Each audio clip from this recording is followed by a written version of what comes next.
All right. Welcome back to the Picking Your Brain podcast, where we interview people doing ministry at a high level. And on today's episode, we have Chris Hargrove. What's up, Chris? Hey, what's up, Blake? How you doing, bro? I'm great, and I am so Good. excited to have you on. Yeah, For man. anybody who's listened to multiple episodes of this, Chris is one of the 4 or 5 guys that I called at the beginning of the year. Just kind of some guys that I looked up to from all over the country that I thought do ministry well, and we had a good hour and a half Yeah, conversation that I learned yeah, a lot from. And same. so I feel like so many of y'all need to hear from him, and so I'm excited to have him on the podcast today. Sweet, So, sweet. Chris, if you don't mind, let everybody know where you're serving and all those good Yeah, things. would love to, Blake. Thanks, man. Love picking your brain. Love the title of it. I love when titles speak for themselves. Yes. There's this trend I feel like where we got to make like something cute and flashy, and I always err like, man, let the title speak for itself. So I love it. Picking Thank your you. brain, but yeah, man, pumped to hang out with you today. Um, I'm Chris. I've been married 10 years to just a true gift of the Lord. And my wife, her name's Carrie. Her and I, really for the last 7 years, used to serve together in ministry. Nice. I've been a student pastor. She was our next gen admin. So her and I worked really, really closely together. We just started up here. I'm at Biltmore Church. It's a multi-site church here in Asheville, North Carolina, and I'm at our Arden campus, which is our broadcast campus. And I've been here, gosh, going on like I'm approaching month 8. So I'm in that Okay. honeymoon phase. It's been a whole new world moving up here. My wife we've decided to homeschool our girls.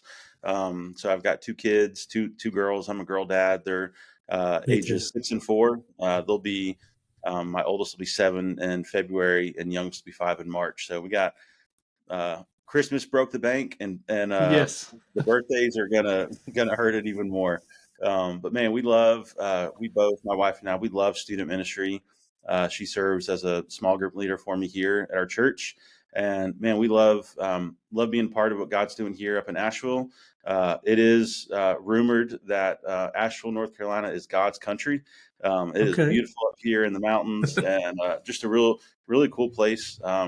Asheville's a really transient, diverse group of people here, and we love being able to serve up here.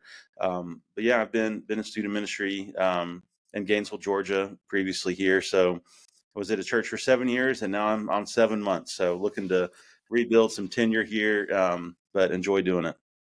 Awesome. Awesome. Yep. Well, thank you so much for giving us some time today to be able to spend with us. The format of the podcast is really simple. I'm just going to ask you a few questions about Yeah. you as a minister and then how you think about ministry so we can all learn from you today. Does that sound all Sweet. right? Looking forward to it, bro. All right. So we'll start with the first question because I think it's good to understand how different ministers have felt the call to ministry. And so, how did you know that God was calling you specifically to ministry? Yeah. It's a good thing that I know and can remember that God has called me to ministry, because there are days where I'm like, what in the world? What I just walk out of. But man, I'm thankful that God's called me to ministry, and man, if I can have my way in this calling, dude, I'll be gray haired and in a wheelchair, still hanging out with students. I Really? love That's cool. ministry and want to be in it as long as I can. I became a believer when I was 19 years old, so I didn't know Jesus or have a relationship with him as a kid, middle school student, high school student. I think that's one of the reasons why I love student ministry so much Hmm. is I want to help create, student ministry that I never had growing up. Um, but yeah, I became a believer when I was 19 through a series of just kind of hard circumstances in life that brought me in a posture to surrender to the Lord, to follow Him. And at the time, the pastor, I was a basketball player through high school and had some influence in my community through sports, and became a Christian. And my pastor was like, "Man, we need to get you hanging out with students here at church. Use that influence." And I was like, "Okay." So I started serving as a Sunday school co-leader with a man named Harold Ezel. We co-led ninth and 10th grade boys, and I remember walking into a room they knew 100 times more about the Bible than I did. I hardly knew what to do with like a Sunday school lesson. Um, but I remember using just relationships and just common ground, similar shared experiences to build relationships with those boys, and just fell in love with that. And the Lord gave me opportunity to continue to do that. I did that for about a year. That following summer, I was given an opportunity to be a. This is where all great ministry callings start, as a youth intern over the Yes. summer. Made made like bucks a month. Thought it was the coolest thing in the world, and just had a blast and so much fun hanging out with students and seeing them like come to life in Christ. Through all that, I'm really being counseled and mentored well by guys my age, and then a pastor, several decades older than me, praying about, man, what is it God's calling me to do? I didn't know that was a question you should ever ask. Mhm. So we just began praying about that. Like at the time, I was a computer science major at a local public school. Wanted to do like robotic stuff, and still have a desire to do those things, and love them, but quickly began to realize, like, man, God might have different plans for me. So the Lord continued to open up doors in student ministry, and just continue to make that a intentional prayer focus of mine. And man, the Lord answered those prayers by opening doors and giving me fulfillment, each and every day as I pursue a ministry and students. And dropped out of that school, went to a Bible college, became, kind of went from a $200 a month type role to be like a part-time staff member in student ministry. Yeah. And God's been faithful, and he routinely reminds me, of and encourages me, like in this call to student ministry. And I know he's big and he's God, and he could call me out of it. But man, I'm holding tight onto the days that I'm in it, because I love it, and want to be in it as long as I can. That's awesome. Yeah, man. One of the things that stuck out that I have a similar with my testimony is the sounds Harold was his name, was the guy that you were partnered with. Yeah, Harold So, Ezel. He's still serving at that church, and he probably will never know, the informal impact he had in my life by me watching him lead. I mean, he's a kind of like a hidden line in my testimony, but it's bold and in all caps. Like yeah, it's part of the story, but he's a huge part of it.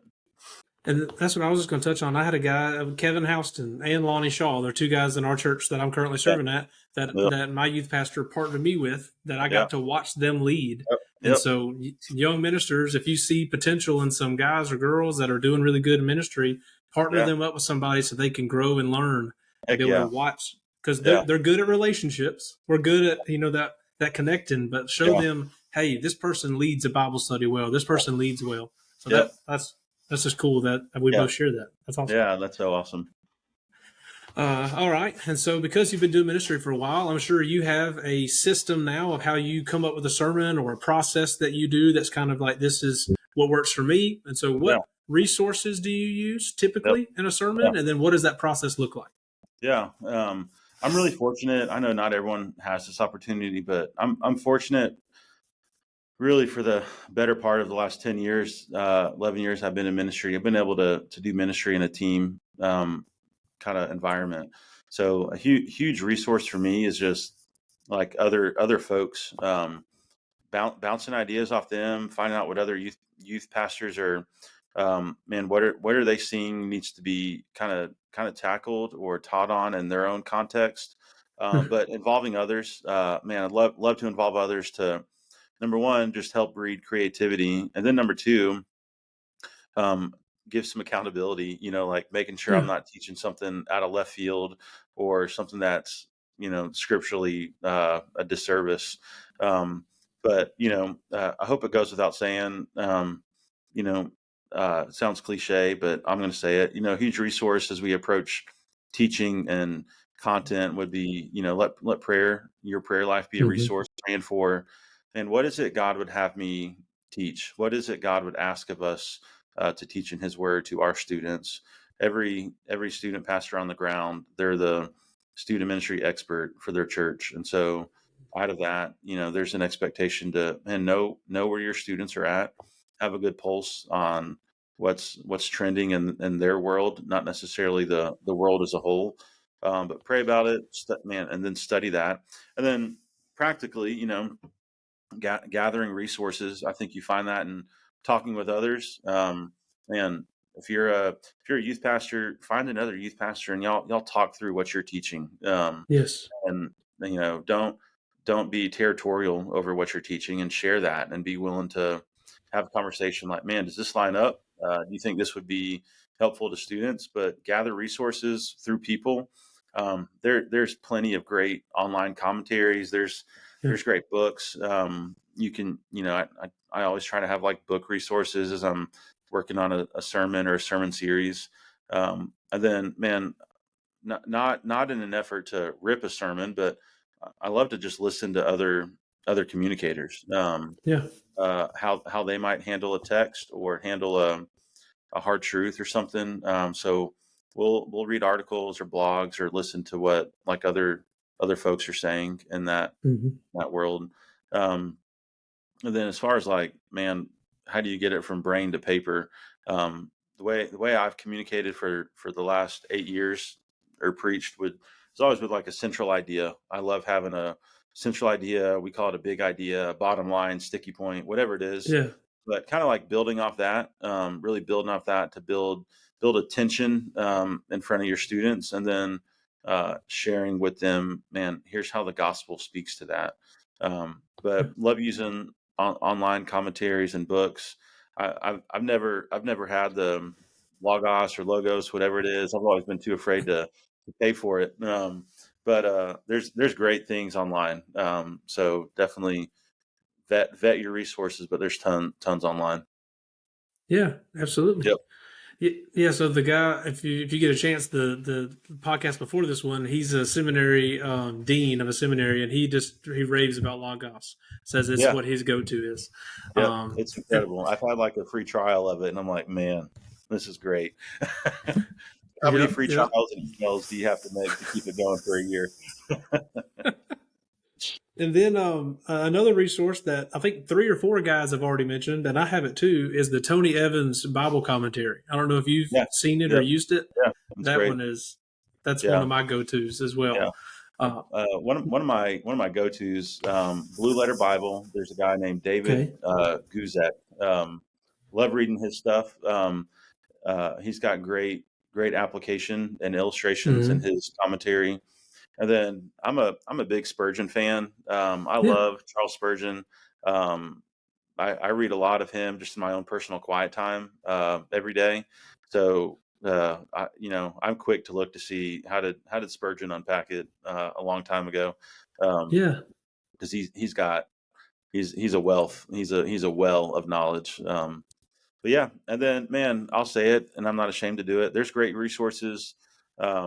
You got to vet them, but DYM's got like YM Yeah. through 60. They all have.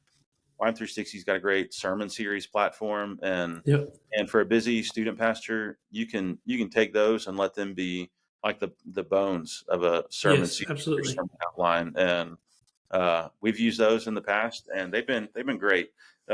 So sometimes it's kind of if you're in a busy season, I think it's okay to lean on those resources that are done really well. Yeah, and I may get in trouble for saying this, but like I've done that before too. Just even as little as I want to talk about the Holy Spirit. What's who's someone that done a sermon series before? Go on DYM, type in Holy Spirit, and then it Yeah. says this is a 3-week series. We used Matthew, Mark, and Luke. Yep. We use these verses, and I'm like, okay, let Yep. me check those out, and I don't even Yep. have to buy it. Yeah. I can just be like, cool, that gets me go. It gets my Even if it brain just rolling. yeah, get your mind and heart moving in that direction, and Yeah, um, might give you like a framework. I think that can be really helpful. absolutely. Yeah, yeah, Yep. yeah. All right. Next question. This is something that I think will help a lot of guys because as you get to a new church, you're excited and you want to hit the ground running and you want to just change everything. You want everything to be new and you want to update everything. So Yeah. because you're in this still, like you said, honeymoon season, how Yeah. do you evaluate a ministry as you're arriving at a new church? How do you Yeah. evaluate the whole student ministry, and then even like specific events? How do Yep. you evaluate? This event is like a sacred cow here. I can't touch that one. This one maybe can be adjusted. How Yeah. do you know when it's time to change it? How do you know when it's time to get rid of it? Any of Yeah. those things. What touch on that however you want.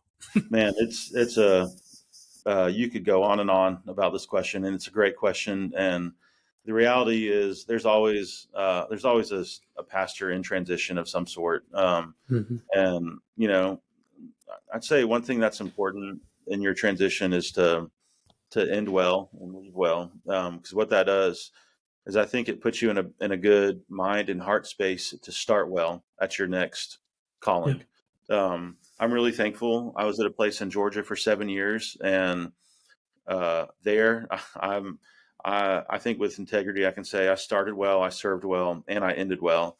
Um, at least that's my own perception of it, and because of that, I think it helped keep me in a good mind and heart space to start well with a humble mind and heart here at Biltmore, where I'm at now. And man, you hit on this earlier, Blake. Like I'm detailed, man. I take notes on like any meeting I'm in, anything I come out of. I'm jotting stuff down. I love to stay organized and kind of build my own kind of mental brain dump on my computer. Mm-hmm. So, dude, what I did when I came here, I created a Google Doc, and Biltmore is it's a big church. It's multi-site. It moves fast, and I knew like I was going to forget more in the first 90 days than what I learned because there's just so Yeah. much going on. So I did a daily like mental download for the first 90 days, and I put just in a Google Doc day one, observations, thoughts, and questions, and I would just every day I'd come home and I'd take like 10 minutes on my computer, and I would just write down like, man, what did I see today? What questions came out of what I saw? Who do I need to ask that to? And then what did I think about it all? So just somewhere really generic. It could have been like, um, hey, don't ask the finance team for an Amazon gift, or don't purchase an Amazon gift card. Ask the finance team for it. Like it could be something simple as Mm-hmm. that, um, but it could also be like who we are holistically, philosophically, some of our mission, and all those things. And I pulled it up. I'm looking at it right now. Like even today, I'll go back and I'll reflect back to those first 90 days where you're drinking out of a fire hydrant. Yeah. So, man, I would say as you're moving into a new ministry position, um, man, become a writer and like write down what you're seeing, what you're not seeing, what you're thinking, what you're feeling, because what you learn in those first 90 days really helps shape you, I think, in the next 6 months and the next even 6 years if you're fortunate enough to Mm-hmm. stay, because you're learning so much, and it's good to reflect and go back and remember those things. So for me, man, that was a huge thing. Just a helpful tip, dude. Do a daily download. Your first 3 months, first 6 months, you can continue that practice. Um, so that was really helpful. So I would do that generically, and then as specific things came up, I would kind of do that. Right when I got here in May, we had a senior commissioning. Senior commissioning was already planned by the time I got Mm-hmm. here. Um, I pretty much just showed up and helped serve dinner. But even for that night, I'm I'm in the back of the room hanging out, talking, but I'm also like evaluating as we go. Yeah. So just a helpful practice for me is I evaluate everything as I go. Um, if I'm at an event, if I'm at camp, if I'm at a DNow, I use Apple Notes. I live and die by Apple Notes, Mm-hmm. um, and I'll just throw the date on it and throw down all those things. What am I seeing? What am I thinking? Helpful questions to always think through is like, what was good, what was bad, what was missing, what's confusing. and then what are action steps we need to take post Yeah. that event. Um, so I try to do that really for any event we do. Um, so as far as evaluating at a new church, those were two things I did. Um, Before you can even really begin to evaluate, you've got to first begin the process of s- like understanding who you are as a Hmm. church. So one of the first things I did, attempted to do, is schedule a one-on-one, like with every small group leader I had that was already serving in this ministry. Yes. I didn't get 100% like retention or participation in it, but like, man, that was a huge thing for me to hear from the leaders that have been here. Like, man, tell me what you're seeing. Tell me what you love. Tell me what's been a struggle. Um, Tell me, you don't dictate what I do, but like, tell me what you would want out of a student pastor. And man, those were really good things. And I also did that with staff. When I got here, I tried to sit down with a bunch of staff and get to know them. Um, one of our uh, one of our staff values here is to hold the methods loosely. So Biltmore is constantly evaluating, man, like, is this something we need to keep doing? If it is, how do we make it better? If it's not, how do we lovingly and honorably, you know, bury it, for lack of better words?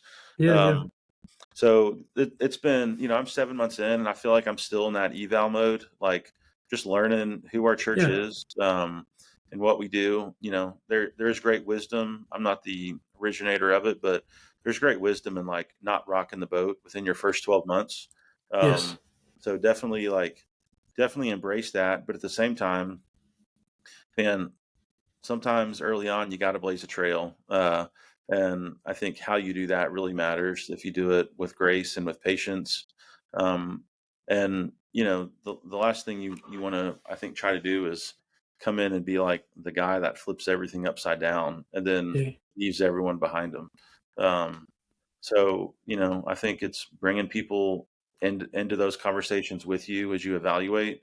Talked about that before with your sermons. Man, involve others. Don't be the only voice speaking into your ministry. You can quickly turn into an echo chamber and not get any feedback from other people. And then, man, some helpful wisdom. Man, pray about what you're evaluating. Pray about what you're seeing. When it comes to changing an event, man, pray about that. Involve others. Talk to people. Um, I think one of the worst things we can do, and I've been guilty of it before, um, have this perception like pastors sit in like a white ivory tower and we just bark our orders and event commands down, and people just got to do it. So, uh, getting out of your seat and to go talk with people about what this ministry looks like is great. Yeah, I thought that was great wisdom to say that you interviewed the small group leaders and the staff, Yeah. Yeah. because you're going to get a holistic picture at that point of what this Yep. ministry looks like. Yeah. Because whether you agree with the person who is in the ministry before you or not, Yeah. they had a heart for this ministry. They loved those students. They loved that church, and so there's you need to take, like you said, at least up to a year. Let's evaluate. Let's look at. There's a reason Yep. they made that decision.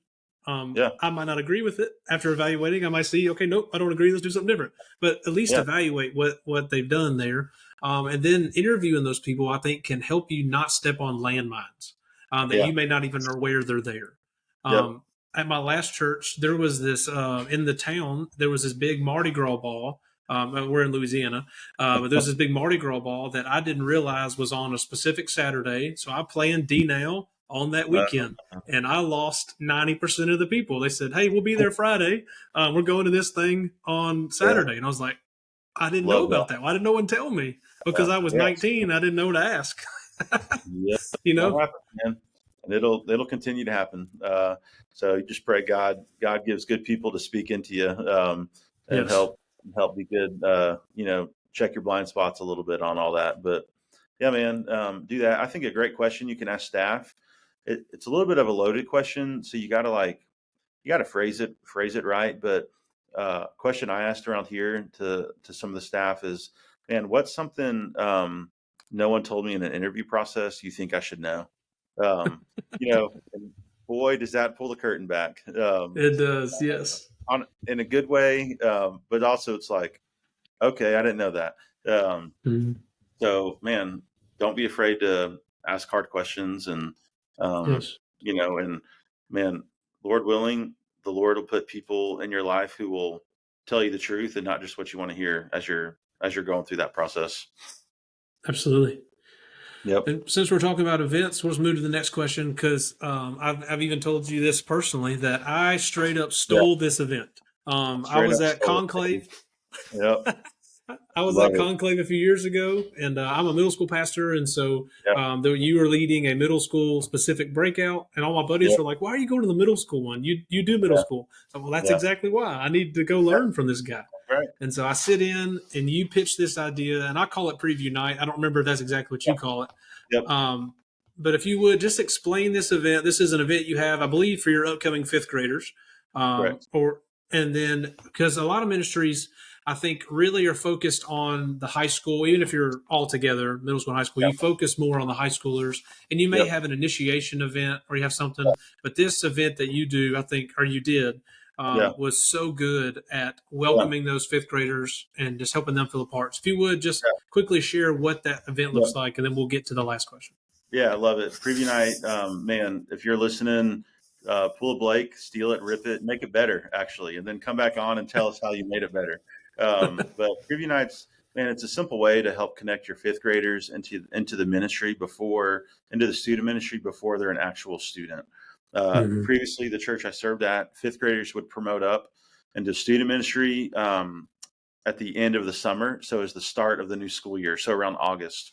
So what I would do is we would kind of that second semester fifth grader is where we begin to try to partner with them a little more. I'd go teach uh, Sunday morning. I'd go teach them once or twice and ideally become a familiar face so that I'm not just some new adult in their life, but familiar face like, man, I'm student pastor, ready for you to be in our ministry, and start to build that excitement. And then what that does is it helps set you up for preview night. And preview night is it's a night for fifth graders to come into the student ministry and preview what they will be experiencing as a student.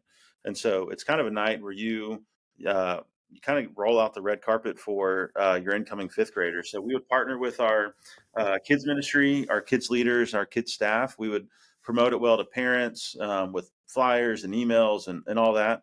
And our fifth graders on a Wednesday night, they would check in at kids, and then they would have their kids ministry leaders, and they would have I would send a couple students and a couple student ministry leaders down to go walk with them and bring them up and help build some excitement. And then my favorite part of preview night would be we would shut the doors. All of our students are in the room, and we build a football tunnel where everyone's got their hands up and they're screaming and cheering. And then, man, we open the doors. There's loud music. Every now and then, we would do like Rocky music, just something fun and familiar. And our fifth graders would run through the tunnel, getting high fives, and they'd have like reserved seating, like there are special guests in the room. And we would just make a big deal about fifth graders in the room. They would see regular worship, a regular game, a regular teaching series, but they were our honored guests. And then afterwards, when our students would go to small group, our fifth graders would stay in the room, and we'd give them some giveaways. We'd have like ice cream, and then we would give them a chance. We would tell them a little more about who we are as a student ministry, and then give them a chance to ask questions. And then they'd go back to kids ministry, and they'd get checked back out by their parents or families. And but man, it was a great win, good relational win, and I think it really helped set them up for success as they promoted into our ministry a few months later. Yeah, that is a home run event. It's so fun, dude. It's so because fun. now those students are fired up for August. They cannot wait to Yep. come be a part of that. Yep. So I did it for the first time last April, and I don't. It didn't sound like you don't have parents that come to that, right? No, parents are invited, but Gotcha. most of them don't come. It's like the one Okay. night we'll let a huge herd of parents come, but most of Yeah, them they were good. I got you.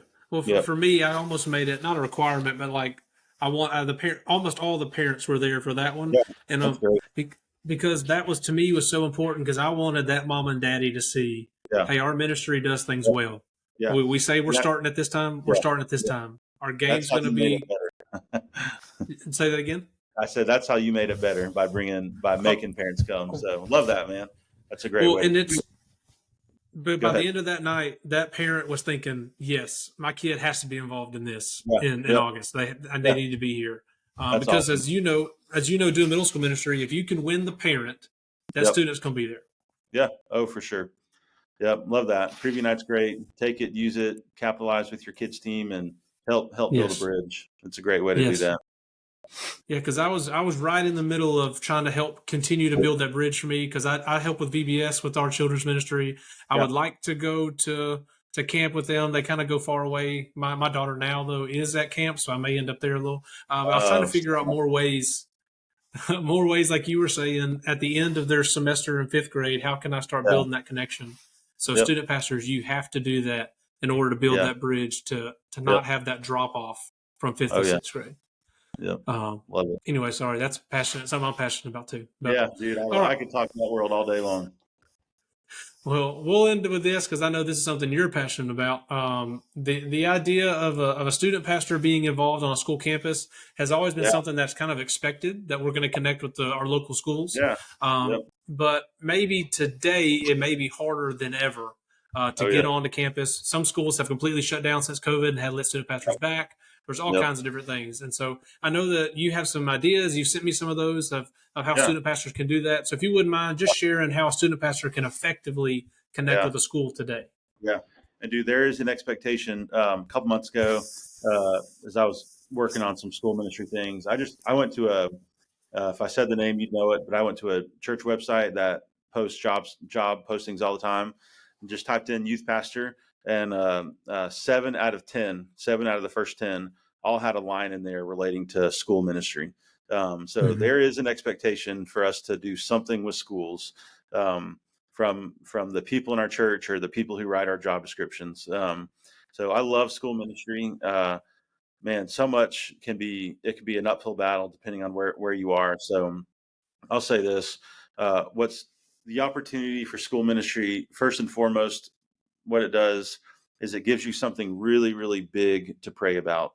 Man, you've got couple hundred or north of a couple thousand students in schools around your church. And that in and of itself gives you something to pray, something big to pray about. You may never have a couple hundred, a couple thousand students like in your building or at your church, but you've got them in your community. So it's something big to pray about. So love praying for our schools and finding specific ways to pray for them. One thing that I've learned is it's come with hardship really. With school ministry, I've had to learn to shift my perspective. Man, I early on I went into schools like, man, how do I go into a school with 20 students in my ministry? I go work in FCA, and how do I get 5 students from that FCA now in my school or now in my church? Um, and man, that was like my desire, and there's nothing wrong with that desire. I think you're going to find yourself frustrated and burn out. Like if your goal is to go into a school and to see like automatic return of investment. Um, Mm-hmm. so what I found in school ministry is, man, sometimes you just got to like put your agenda on the shelf. Like, in your heart, you're there because you want to see your student ministry grow, but you're also there to like advance the kingdom and to be a light Yeah. into that school. And so, man, rather than coming in and saying, how does this directly impact my ministry or my student number? Man, what if you're just there to serve? What if you're just there to hold a door? What if you're just there to be a light, to be a trusted adult? Um, Mm-hmm. so shift that perspective and let the perspective be like, how do I go in and just build trust? How do I build Yes. trust? It's the old practice of, man, ministry of presence. They can't trust you if you're not there.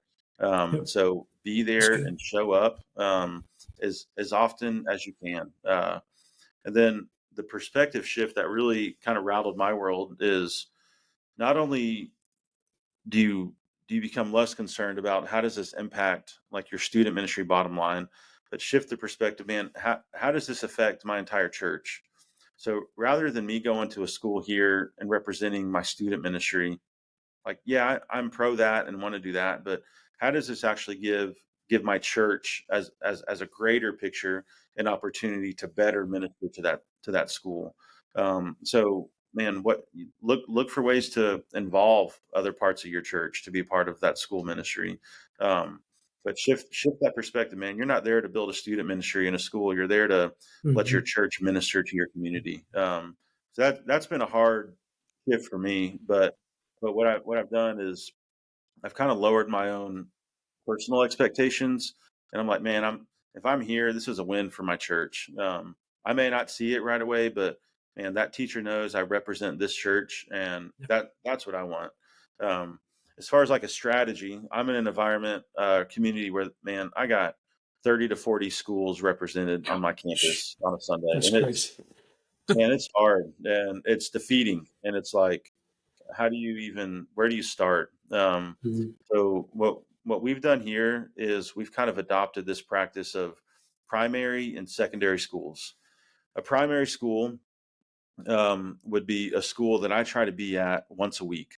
So I've got two schools that are primary for me, and I try to be at them weekly, whether that's an FCA, showing up at a sporting event, taking cookies to teachers, whatever it might be. Try to do that once a week. Secondary school would be a school that one of two things. One, I'm either trying to get in and have a foot in the door, or it's a school I've got a foot in the door. Therefore, I'm going to try to be involved in that once a month.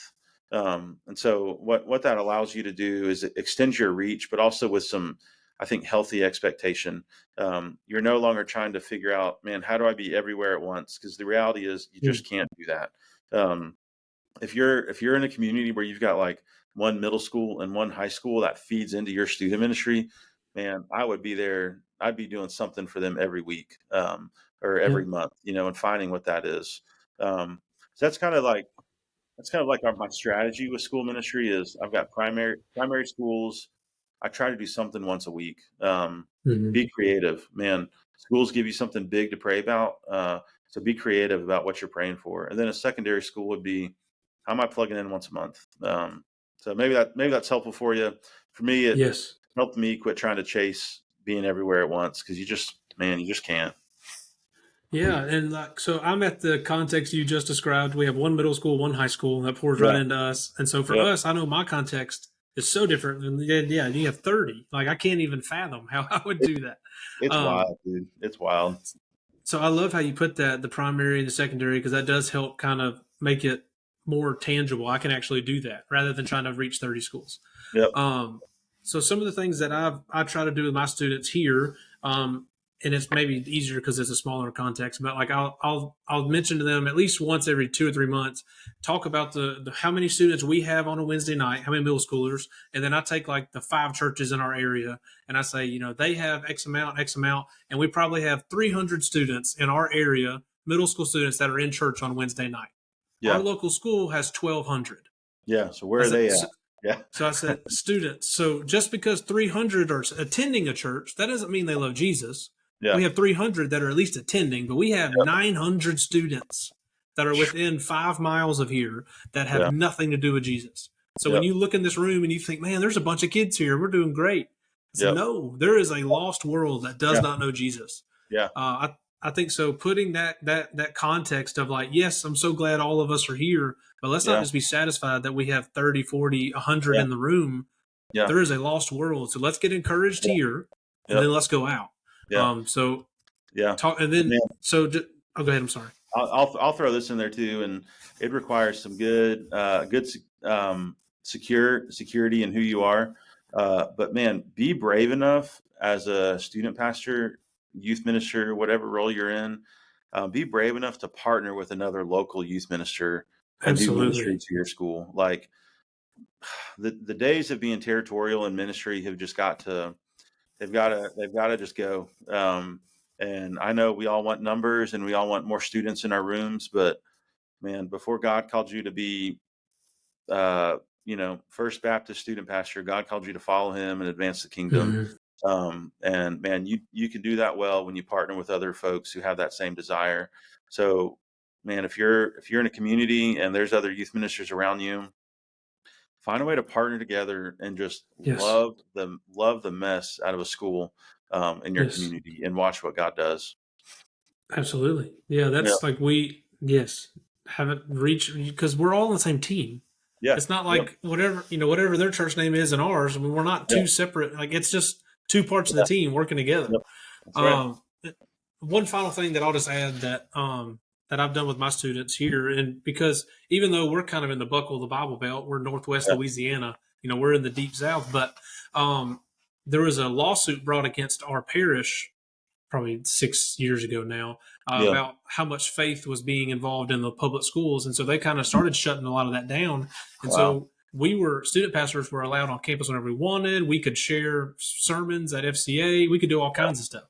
Those went away, and there was a lot of parents and people that were frustrated. Like, Yeah, well, dang it, how's the gospel get to the schools? Well, yeah. then we made the shift. It's like, well, duh, the students are the ones that are supposed to be There you doing it. go. Yep. And so then what we've told our students is like, hey, I'm going to be on campus, try to be every day if I can, but I'm going to be on our Yeah. campus a lot. When Yep. you see me, I can't talk about Jesus. Yeah. I can't do it. On the campus, I will be kicked off. I will not be allowed back. So when Yeah. you see me, use me as your launching pad of like, hey, you see that weird looking dude? That's my student pastor. Yeah. We have D&L this weekend. Come hang Yeah. out with us. We got church Oh, yeah. tonight. Come hang out with us. Yeah. So That's empower awesome. the students that Yep. you are on mission at your school. And so when Oh, you yeah. see me, I can't go talk about Jesus, but you can. So Yep. use me as your launching pad. Yep. Anyway, that's my 2 cents. If it I love matters. that. That's great, dude. Students want to do that. Like Yes, they may not talk about it, but you empower them and equip them, and they'll get on board. absolutely. Well, Sweet. Chris, man, thank you so much for coming on and sharing this Yeah. wisdom. I've learned a lot. I don't know if you've noticed, I moved my hand. I was marking a clip. I was like, that was good. That was Um, good. So, man, so awesome, thank you dude. again for coming on. And Yeah. if you're listening, Thanks for having me. Loved it. oh, yeah. If this is your first time listening to the podcast, please make sure you follow so you can join. We'll bring on people just like Chris that are experts in different areas of ministry that we can all learn and grow together. So make sure you follow the Intelligent Nonsense series of podcasts so that you can find our Picking Your Brain podcast. So until Love it. next time, we'll see you then. See y'all.